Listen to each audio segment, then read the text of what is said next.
I efteråret 2013, der valgte vi at starte et nyt fødevaremarked op, og jeg tør godt betegne det som en stor succes. Vi havde 8.000 mennesker på besøg til de 2 markeder, vi holdt i november og december, og det var helt fantastisk. Vi havde jo selvfølgelig jul, og vi havde julekalender på det tidspunkt, så det var selvfølgelig en medvirkende årsag til, at der kom rigtig mange mennesker. Men det, der så var det spændende, var jo selvfølgelig at se, om det marked kunne stå alene, uden en julekalender som backup. Det fandt vi ud af i februar, at det kan det godt. Det var første gang, vi skulle holde med lørdagsmarkedet alene. Før havde det været weekender, og der kom 1.500 mennesker til vores februarmarked, hvilket vi var meget glædeligt overrasket over.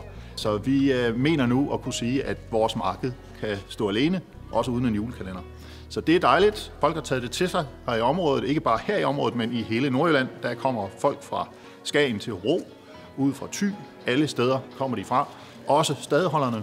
Så vi er efterhånden ved at have skabt os et kvalitetsmarked her, som folk gider at bevæge sig efter. Så det er vi rigtig glade for. Klapgård er et rigtig godt sted at være stadeholder. Der er en rigtig god stemning her, både mellem stadeholderne imellem og i forhold til de publikum, der kommer her.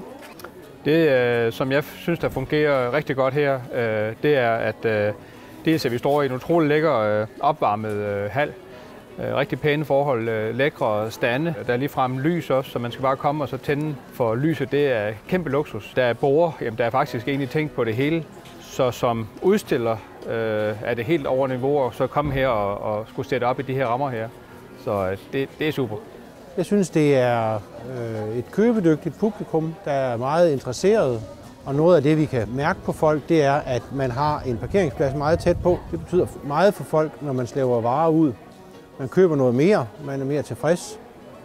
Så det er noget af det, vi sætter pris på. Og vi står jo i en pragtfuld hal og i en god atmosfære. Det, der fungerer rigtig godt ved at komme her på Klapgård, det er, at man booker via nettet, har mailkorrespondance sammen med en af medarbejderne herfra, og de svarer lynhurtigt tilbage. Og det, man har aftalt, jamen, det er også sådan, det er. Så der er ikke nogen overraskelser, når man kommer her tidligt lørdag morgen og skal stille sin stand op. Det fungerer bare 100% perfekt. Det er en af de ting, jeg synes, der er rigtig fedt ved at komme her også. Efter hvert marked, der holder vi et evalueringsmøde. Og det betyder, at vi kan gå ind og pinpointe på, hvad er det, vi kan gøre bedre på det marked her. Og det betyder, at på nogle ganske få markeder, der er det lykkedes os at stable et marked på benene, som er fuldstændig som stadeholderne har ønsket det. Og det er også derfor, at jeg gerne vil sørge for, at fremtidigt, der har vi alle de bedste betingelser, man overhovedet kan drømme om som stadeholder, for at komme her og få en succesoplevelse. Vi vil derfor gerne invitere dig og din specialforretning til at deltage på markederne her på Klapgård. Det kan du gøre enten ved at gå ind på vores hjemmeside og skrive til os der, eller du kan ringe til os. Alle kontaktformularerne ligger derinde, så det er simpelthen bare med at komme i gang. Vi glæder os til at høre fra dig, og vi vil glæde os til at byde dig velkommen her.